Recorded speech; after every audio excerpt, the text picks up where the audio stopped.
کوفیوں پر اعتماد نہ کی. یہ زبانی کلامی ساتھ دیتے ہیں، جب ڈنڈا چلتا ہے تو پھر یہ ہٹ جاتے ہیں میدان سے. ان پر اعتماد نہ کریں آپ. لہذا یہی مکے میں رہیے اور ہم دونوں مل کر ایک بڑی طاقت بن جائیں. اور یہ مکہ جو ہے ہمارے لیے حصار ہے، یہ ہمارے لیے پناہ گاہ ہے، یہاں سے اس دعوت کا آغاز کیا جائے. اب یہ افسوس ہے، اسے اللہ کی مشیت سمجھا جائے، اللہ کی مرضی ہے. جو کچھ ہوتا ہے وہ تو بے اذن رب ہوتا ہے. اللہ اپنی مصلحتوں سے ہم سے زیادہ واقف ہے، ہم تو نہیں سمجھ سکتے. حضرت حسین نے فیصلہ کیا اور ڈٹ گئے اس فیصلے پر کہ میں کوفے جاؤں گا. اب یہ بھی بات قرآن مجید میں آیا ہے، حضور سے خطاب کر کے فرمایا گیا فَإِذَا عَزَمْتَ فَتَوَكَّلْ عَلَى اللَّهِ. جب ایک مرتبہ آپ ایک ارادہ کر لیں تو پھر اللہ پر توکل کی. پھر یہ نہیں کہ کبھی آگے کبھی پیچھے جاؤں یا نہ جاؤں، یہ نہیں، یہ تردد یہ نہیں، بلکہ یہ کہ ایک فیصلہ کر کے ڈٹ جائیے. اس لیے کہ جو بھی نتیجہ ہے وہ تو اللہ کے ہاتھ میں ہے، لہذا اللہ پر توکل کیجئے. فَإِذَا عَزَمْتَ فَتَوَكَّلْ عَلَى اللَّهِ. لہذا سب نے سمجھایا حضرت حسین کو کہ آپ کوفے نہ جائیں. سمجھانے والوں میں حضرت عمر بھی تھے رضی اللہ، حضرت عبداللہ ابن عمر بھی تھے رضی اللہ تعالیٰ عنہ. اگرچہ کوئی قرابت داری جو ہے قریبی نہیں تھی، لیکن بہرحال امت کی ایک شخصیت، عظیم شخصیت تھے. سمجھانے میں سب سے زیادہ زور صرف کیا ہے حضرت عبداللہ ابن عباس نے رضی اللہ تعالیٰ عنہما. اور حضرت عبداللہ ابن عباس کون ہیں؟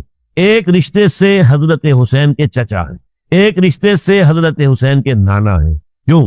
حضرت علی اور حضرت عبداللہ ابن عباس چچا زاد بھائی ہیں. عباس کے بیٹے، ابو طالب کے بیٹے، عباس اور ابو طالب بھائی ہیں. تو یہ فرسٹ کزن تھے حضرت علی اور عبداللہ ابن عباس رضی اللہ تعالیٰ عنہ. لہذا انہوں نے جب کہا تو گویا کہ ایک چچا، ایک بزرگ سمجھا رہا ہے. اور دوسرے رشتے سے حضور نانا تھے حضرت حسین کے، اور حضور بھی کزن تھے حضرت عبداللہ ابن عباس کے، چچا زاد بھائی. اس حوالے سے سمجھ لیجئے کہ حضور کے کزن نانا کے درجے میں آ گئے. تو یہ دو رشتے تھے حضرت عبداللہ ابن عباس کے، اور انہوں نے بڑی الہا و زاری کے ساتھ، بڑی اپنے مقام سے نیچے اتر کر خوشامد کی. حسین خدا کے لیے بعد آ جاؤ، حسین خدا کے لیے بعد آ جاؤ. حسین اگر جانا ہی ہے تو اپنے بال بچوں کو لے کر نہ جاؤ. جس طریقے سے تمہارے باپ حضرت علی رضی اللہ تعالیٰ عنہ کو کوفہ کے اندر ذبح کر دیا گیا، کہیں ایسا نہ ہو کہ تمہیں بھی تمہارے بال بچوں کے سامنے ذبح کر دیا جائے.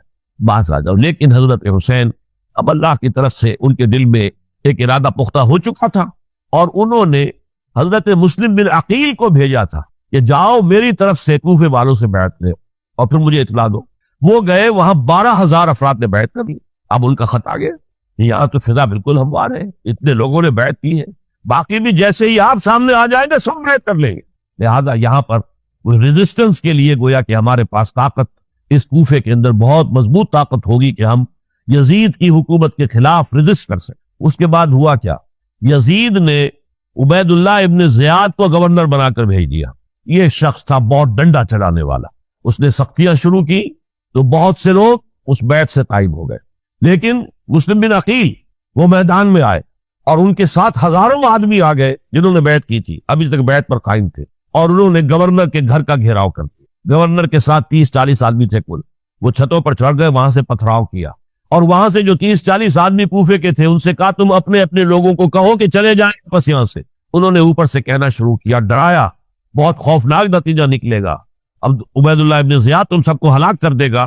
ایک ایک کر کے بھیڑ چھٹتی چلی گئی اور صرف چند افراد رہ گئے، اور اس کے نتیجے میں حضرت مسلم بن عقیل شہید کر دیے. بلکہ ایک شخص خانی نے انہیں پناہ دی تھی کوفے میں، ان کو بھی قتل کر دیا گیا، شہید کر دیا. اس پر یہ ہے کہ انہوں نے ایک شخص کے ذریعے سے پیغام دیا قتل کیے جانے سے پہلے کہ دیکھو میرا تو وقت آگے آیا، میں تو اب قتل ہو جاؤں گا، شہید کر دیا جاؤں گا، تو میرا پیغام حسین تک پہنچا دو رضی اللہ تعالیٰ عنہ کہ یہاں یہ بغاوت ہو گئی.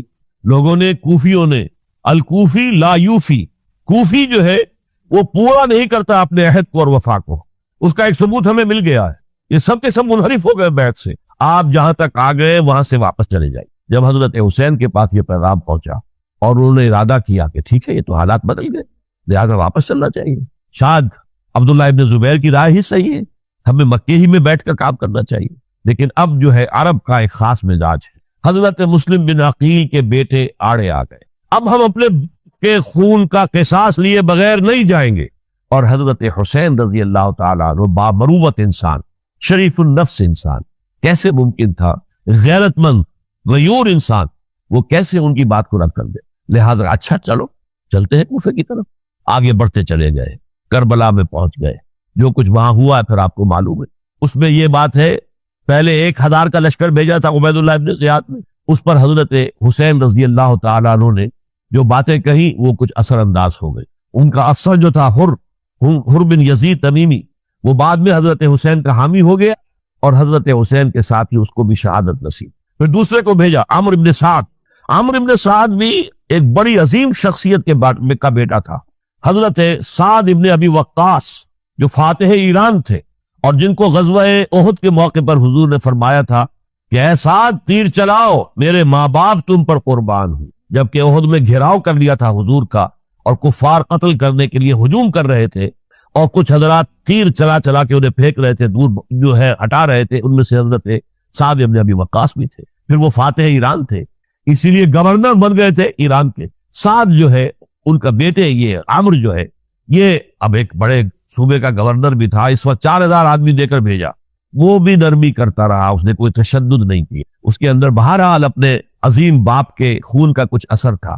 لیکن یہ کہ پھر ابن زیاد کو اطلاع مل گئی کہ عمرو ابن سعد جو ہے وہ تو لے تو لال کر رہا ہے، حملہ نہیں کر رہا، قتل نہیں کر رہا، بلکہ یہ کہ وہ تو اس راستہ بھی دینے کے لیے تیار ہے کہ نہ مدینے کی طرف جائیے اور نہ آپ مکے کی طرف جائیے، نہ کوفے کی طرف جائیے، بلکہ آپ چاہے تو دمشق چلے جائیں، یزید سے اپنا معاملہ کر لیں۔ اس پر ابن زیاد نے پھر وہاں سے خط لکھا ہے، میں نے تمہیں اس کام کے لیے بھیجا تھا، میں نے تمہیں حکم دیا تھا حسین سے میری بیعت لو، یعنی میری بیعت کے ذریعے یزید کی بیعت لو، اور اسے پکڑ کر لا کر میرے سامنے پیش کرو۔ لہذا پھر اس نے ایک بہت خوخار شخص کو زیادہ فوج دے کر بھیجا ہے، اور وہ جو ہے اس نے آ کر جو ہے شمر نے پھر اس نے فیصلہ کن معاملہ کیا۔ حضرت حسین رضی اللہ تعالیٰ عنہ نے ان دنوں میں جو وہاں گزرے ہیں، جتنے بھی کوفی آئے ہوئے تھے نا، اکثر و بیشتر تو کوفے کے لوگ تھے، ان سے کہا کہ میں خود نہیں آیا، تم نے مجھے بلایا تھا، اے فلاں ابن فلاں، کیا تم نے مجھے خط نہیں لکھا تھا؟ کیا اے فلاں ابن فلاں، کیا تم نے مجھے پیغام نہیں بھیجا تھا کہ یہاں تشریف لائیے؟ اور دیکھو میرے پاس تمہارے خطوط موجود،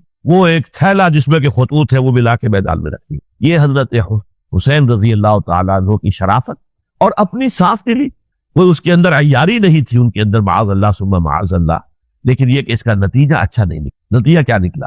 اب انہیں پتا چل گیا کوفیوں کو، اگر اب حسین زندہ دمشق پہنچ گئے یزید کے پاس تو یہ ہم سب پھوڑ دیں گے، ہماری شامت آ جائے گی، لہذا اب تو کسی صورت انہیں زندہ نہیں رہنے۔ یہ ایک بڑا اہم واقعہ نوٹ کر لیجیے اس کو، اس لیے کہ حضرت حسین نے ایک ایک کا نام لے کر اے فلاں ابن فلاں، اے فلاں ابن فلاں، اے فلاں ابن فلاں، کیا تم نے خط نہیں لکھا تھا؟ کیا تمہارا پیغام نہیں تھا؟ اب انہوں نے دیکھا کہ یہ بہانہ اگر یزید کے ہاں جا کر پھوڑ دیا گیا تو پھر ہماری خیر نہیں ہوگی۔ یہی وجہ ہے حضرت حسین کو شہید کرنے کے بعد، یہ نوٹ کر لیجئے، 72 آدمی تھے کل، جس کو کہہ لے لشکر حضرت حسین کا رضی اللہ تعالیٰ، ان میں سے 20 خاندان بنی ہاشم کے چشم و چراغ، وہ بڑی بہادری سے لڑے، بڑی بہادری سے لڑے، ایک ایک نے لڑ کر جان دیے، بہت سو کو بہکایا۔ یقاتلون فی سبیل اللہ فیقتلون ویقتلون، قتل کر بھی رہے تھے، قتل ہو بھی رہے تھے، ایک ایک کر کے قتل ہو رہے تھے، شہید ہو رہے تھے۔ 20 جو ہے خاندان بنی ہاشم میں سے شہید ہوئے۔ حضرت حسین رضی اللہ تعالیٰ عنہ کا ایک بہت ہی انفنٹ چھوٹا بچہ وہ بھی شہید، باقی سب مرد، تمام مرد، سوائے ایک حضرت حسین کے بیٹے حضرت علی بن حسین زین العابدین کہلائے بعد میں، وہ بیمار تھے، وہ جنگ میں حصہ نہیں لے سکتے تھے، وہ بچ گئے صرف۔ اچھا، حضرت حسین شہید ہو گئے، یہ ہے 10 محرم الحرام سن 61 ہجری۔ کیا مطلب ہے؟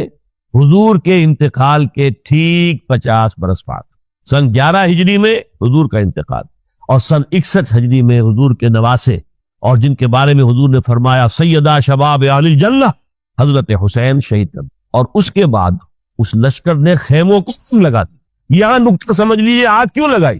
انہیں معلوم تھا ہمارے خلاف ڈاکومنٹری پروف موجود ہے وہاں پر، وہ ہمارے ستوت کے تھیلے وہاں موجود ہیں، اگر وہ باقی رہ گئے تو ہماری شامت آ جائے گی، ہمیں کون بچائے گا؟ ورنہ ظاہر بات ہے کہ اگر تو وہ دشمنی کے انداز میں بات ہوتی تو خواتین کی بھی بے حرمتی کی گئی ہوتی، لیکن نہیں، کسی نے، ظاہر بات ہے کہ خانوادہ نبوت کی کسی خاتون کی بے حرمتی نہیں کی، قطعاً نہیں کی، قطعاً نہیں کی، قطعاً نہیں کی، لیکن خیمے جلانا ان کی ضرورت تھی تاکہ وہ ریکارڈ جو ہے ان کا وہ تلف ہو جائے، سارے خطوط جو ہے وہ جل جائیں تاکہ ان کے خلاف ثبوت باقی نہ رہے۔ یہ عظیم سانحہ کربلا ہے۔ اب چونکہ یہ ہماری تاریخ کے ان واقعات میں سے ہے جس پر بہت کچھ اختلافات ہیں، مختلف گروہوں کی تعبیرات بہت مختلف ہیں، ایک طرف اہل تشیع کا اپنا بیان ہے، دوسری طرف اہل سنت کا ایک اجماعی بیان ہے، تیسری طرف کچھ ایسے لوگ پیدا ہو گئے جو حضرت حسین رضی اللہ تعالیٰ عنہ پر الزام لگا رہے اہل سنت میں سے کہ وہ تو حکومت کے طالب تھے، وہ اقتدار کے خواہش مند تھے، واجب القتل تھے۔ معاذ اللہ ثم معاذ اللہ ثم معاذ اللہ۔ حضرت حسین اگرچہ صغار صحابہ میں سے تھے، یعنی حضور کی حیات طیبہ میں ابھی چھوٹے بچے تھے، لیکن ان کا شمار صحابہ میں ہے۔ اور پھر یہ وہ شخص ہے جو حضور کی گود میں کھیلا ہے، یہ وہ ہے جو حضور کے شانوں کے اوپر جس نے سواری کی۔ علامہ اقبال نے جیسے حضرت اسماعیل کے لیے کہا ہے کہ وہ فیضان نظر تھا یا کہ مقتول کی کرامت تھی، سکھائے کس نے اسماعیل کو آداب فرزندی۔ ظاہر بات ہے حضرت اسماعیل کسی اسکول اور مدرسے دارالعلوم میں پڑھے نہیں تھے کہ وہاں پتہ چلتا کہ والد کا حق کیا ہے۔ یہ فیضان نصر تھا، ابراہیم کی نگاہ کا یہ فیضان تھا کہ بیٹے کے اندر وہ جذبہ پیدا ہوا کہ یا ابا افعل ما تؤمر، ابا جان جو خواب آپ دیکھ رہے ہیں اور جو حکم آپ کو اس خواب کے ذریعے مل رہا آپ کے ذریعے ستجدنی انشاءاللہ من الصابرین۔ تو اسماعیل کا معاملہ اگر یہ تھا فیضان نظر سے، تو حضرت اسماعیل تو حضرت ابراہیم کے پاس زیادہ رہے بھی نہیں، وہ تو مکے میں رہے۔ حضرت عثمان جو حضرت ابراہیم تو شام میں رہتے تھے، کبھی کبھی آ جاتے تھے، بس اس سے زیادہ معاملہ نہیں تھا۔ وہ فیضان نظر حضرت اسماعیل کو تھا، تو حضور صلی اللہ علیہ وسلم کا فیضان نظر کتنا ہوگا اس کا آپ اندازہ کیجئے۔ یہ کوئی جنگ اقتدار نہیں تھی، معاذ اللہ ثم معاذ اللہ ثم معاذ اللہ، بلکہ انہوں نے اپنا ایک فرض منصبی سمجھا ہے کہ میرے نانا کا لایا ہوا نظام اور اس کے اصول ٹوٹ رہے ہیں۔ جیسے حضرت ابو بکر کا قول میں نے آج بھی آپ کو سنایا، ایبدل الدین وانا حی، کیا دین میں ترمیم اور تنسیخ کی جائے گی، دین کی باتوں کو بدل دیا جائے گا جبکہ میں ابھی زندہ ہوں۔ اسی طریقے سے گویا کہ زبان حال سے حضرت حسین اور عبداللہ ابن زبیر رضی اللہ تعالی عنہم ان دونوں نے یہ فیصلہ کیا کہ ہم روکیں گے اس کو۔ آپ اختلاف کر سکتے کہ حضرت حسین کی رائے صحیح تھی یا حضرت عبداللہ ابن عباس کی رائے صحیح تھی، یہ کہہ سکتے ہیں آپ، لیکن کسی کی نیت پر حملہ نہیں کر سکتے۔ اسی طریقے سے بعض لوگ جو ہے حضرت عبداللہ ابن عباس، عبداللہ ابن عمر، ان کی نیتوں کی حملہ کرتے، ان کو تو یزید نے دولت سے خرید لیا تھا۔ معاذ اللہ ثم معاذ اللہ ثم معاذ اللہ۔ یہ دونوں جلیل القدر صحابہ ہیں، یہ تو صغار صحابہ میں سے نہیں ہیں، یہ جوان تھے پورے حضور کے زمانے میں، جنگوں میں حصہ لیا ہے۔ حضرت عبداللہ ابن عمر نے، عبداللہ ابن عباس نے رضی اللہ تعالیٰ عنہما، انہیں کوئی رقم نہیں خرید سکتی تھی، کوئی دولت نہیں خرید سکتی تھی، جو سے انہوں نے قائم کی، دیانتاً قائم۔ اور ہمارے ہاں اصول یہ ہے کہ جب کوئی نئی صورتحال پیدا ہو جائے اور اجتہاد کی ضرورت پیش آ جائے، پوری کوشش کر کے مجتہد اجتہاد کر رہا ہے، تو اگر اسے غلطی بھی ہو جائے، مجتہد مختی ختم کار، اس کو بھی اکیرا ثواب ملتا ہے، اور مجتہد مصیب، وہ مجتہد کے جس کی رائے صحیح، جس کا فیصلہ صحیح، اسے دوہرا ثواب ملتا ہے۔ ان کے مابین ایک اختلاف رائے کا ہوا، اجتہاد کا۔ آیا یہ غلطی اتنی بڑی ہے کہ امت میں تفرقہ پیدا کیا جائے، امن و امان کو برباد کیا جائے، خوریزی کا بازار گرم کیا جائے، یا نہیں؟ دو کی رائے یہ ہوئی، ان کی مخلصانہ رائے تھی، ان کی دیانت دارانہ رائے تھی، ہم ان کی نیت پر حملہ نہیں کر سکتے، آپ اختلاف کرنا چاہیں تو کی۔ اسی طرح حضرت عبداللہ ابن زبیر اور حضرت حسین ابن علی رضی اللہ تعالی عنہ، ظاہر بات ہے کہ ان کا بھی ایک اجتہادی رائے تھی کہ نہیں، یہ دین کے نظام کے اندر بہت بڑا رکھنا پڑ رہا ہے، یہ تو اب قیصر و کسریٰ کی سنت شروع ہو رہی ہے، یہ اسلام کے دین کے اوپر طریقہ نہیں، عمل نہیں ہو رہا ہے، تو ہم اسے اپنی جانوں کا نذرانہ دے کر بھی اسے روکیں گے، روکنے کی کوشش کریں گے، رکے نہ رکے ہم اپنی جانیں دے دیں گے۔ یہ بھی دیانت دارانہ رائے تھی، مخلصانہ رائے تھی، ان کی نیت پر کوئی حملہ کم سے کم اہل سنت والجماعت میں سے کسی شخص کو حق نہیں ہے، اس لیے کہ اہل سنت والجماعت کا کہنا یہ ہے الصحابۃ کلھم عدول، صحابہ جتنے بھی ہیں وہ سب کے سب عدول ہیں، ان میں بدنیتی نہیں آ سکتی، خطا ہو سکتی۔ اہل سنت کے نزدیک معصومیت خاصہ نبوت ہے، نبوت ختم ہو گئی محمد رسول اللہ صلی اللہ علیہ وسلم پر، آپ کے بعد معصوم کوئی نہیں، ابو بکر بھی معصوم نہیں، عمر بھی معصوم، عثمان بھی معصوم نہیں، علی بھی معصوم نہیں رضی اللہ تعالیٰ عنہ اجمعین۔ تو معصوم کون ہوگا؟ عبداللہ ابن عباس بھی معصوم نہیں، عبداللہ ابن زبیر بھی جو ہے معصوم نہیں، حسین ابن علی بھی معصوم نہیں، اسی طریقے سے عبداللہ ابن عمر، عبداللہ ابن زبیر، کوئی معصوم نہیں۔ انہوں نے اپنی رائے قائم کی ہے، اس پر عمل کیا ہے دیانت دارانہ سنسیریٹی کے ساتھ، اور ان کے لیے اللہ تعالیٰ کے ہاں ہر طرح کا اجر و ثواب سب کے لیے۔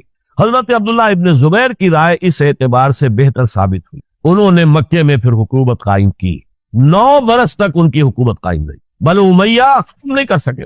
سن 73 میں جا کر ان کی شہادت ہوئی. اور ایک مرحلہ تو وہ بھی آیا تھا کہ شام اور مصر کی دونوں صوبے جو ہیں وہ بھی ان کے تحت آ گئے. تو واقعہ یہ ہے کہ اگرچہ حضور نے ہمیں منع کیا ہے کہ کبھی یہ نہ کہا کرو کہ ایسا ہوتا تو ایسا ہو جاتا. نہیں، جو ہوا اللہ کی مرضی سے ہوا، اللہ کے اذن سے ہوا. حدیث کے الفاظ ہے ان کلمۃ لو تفتح عمل الشیطان. یہ جو لو کاش یہ ہو جاتا، کاش یوں ہو جاتا تو بڑے اچھے نتیجے نکلتے، یہاں سے شیطان کا عمل شروع ہو جاتا. ورنہ واقعہ یہ ہے کہ دل سے یہ بات نکلتی ہے. اگر حضرت حسین اور عبداللہ ابن زبیر یکجا ہو جاتے اور مکے کو اپنا مرکز بنا کر جو عظیم مقصد انہوں نے اپنے سامنے رکھا تھا کہ یہ جو روایت غلط آ رہی ہے اسلام کے دینی سیاسی نظام کے اندر، اس کو ہم روکیں گے، تو اللہ تعالیٰ انہیں کامیابی عطا فرما دے. لیکن یہ پھر ہم کہیں گے ما شاء اللہ کان وما لم یشاء لم یکن. جو اللہ نے چاہا وہ ہوا اور جو اللہ نے نہیں چاہا وہ نہیں ہوا. حضرت حسین کو وہ عظیم شہادت اللہ نے دینی، وہ اونچا مقام عطا کرنا تھا، اور پھر ان کی عظیمت، ان کا صبر، ان کا ثبات، ان کا استقلال.